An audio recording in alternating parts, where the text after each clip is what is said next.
rush to get from this place to that, isn't it nice to know that there are some less traveled byways that take a little longer to get there from here? Hi there, Grant McComey here, your host for Travel Oregon's Grant's Getaways, and this week we explore a less traveled byway you may have missed.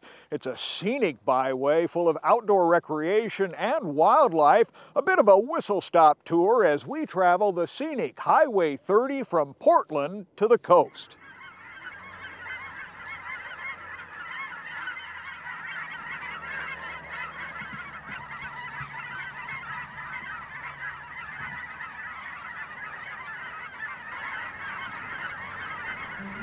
Highway 30, the unassuming route between Portland and Astoria. It may not be the fastest, but that's okay with me. First stop, Sauvie Island Wildlife Area. Assistant Refuge Manager Dan Marvin says the birds arrive here from as far away as Alaska each fall. We get a very large number of bird watchers and wildlife viewers. It's quite the resource for that. There are 3 or 4 legitimate wildlife viewing destinations in the Sauvie Island Wildlife Area, including this platform. Built in the late 90s, it was a result of a cooperative project between the Oregon Department of Fish and Wildlife and several volunteer agencies, and it's turned into a legitimate wildlife viewing opportunity with lots of wetlands and waterfowl in front of you. Panels offer you details on the many species passing through Oregon these days, including sandhill cranes.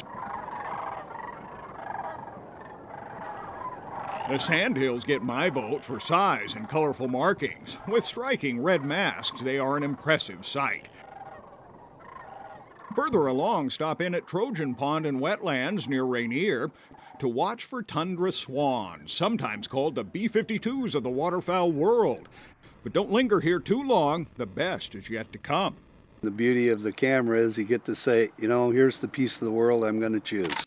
Neil Main is a wildlife photographer and a teacher who loves his neck of the woods, and he has the photos to prove it. Contrast to that majestic white head, wouldn't everyone like to be king? I mean, wouldn't you think a king would look like that? Twilight Eagle Sanctuary is more than 100 acres of Wolf Bay wetlands and nearby forest land that support an array of wildlife. The convenient wheelchair-friendly platform with easy access just off Burnside Road makes the viewing a snap. So you can kind of count on owning it for at least a few minutes when you come here. It doesn't draw a crowd. Further along, it's into the highway line in Astoria, where a new jaw-dropper of a display has been put into place. The peacock truly is an icon, and we thought what better place for it than to give it that position of honor to welcome everyone to the Gateway of the Pacific. The crossing of the Peacock from river to shore was no easy chore either. It required 2 300-ton cranes to lift and move the 100-ton pilot boat.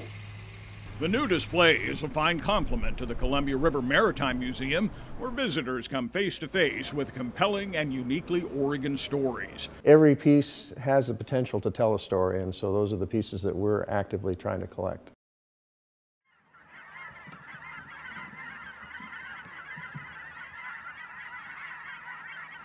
Neil Main likes to say that paradise isn't really a place, but simply a place that you decide to get to know better. Well, if that's the case, get to know a scenic Highway 30 from Portland to the coast a bit better. You'll be impressed with its wildlife viewing opportunities and its outdoor recreation, always close at hand. To that end, we provided all the details, directions, and the contact information right here on the Travel Oregon website. So until next week, for Travel Oregon, I'm Grant McComey.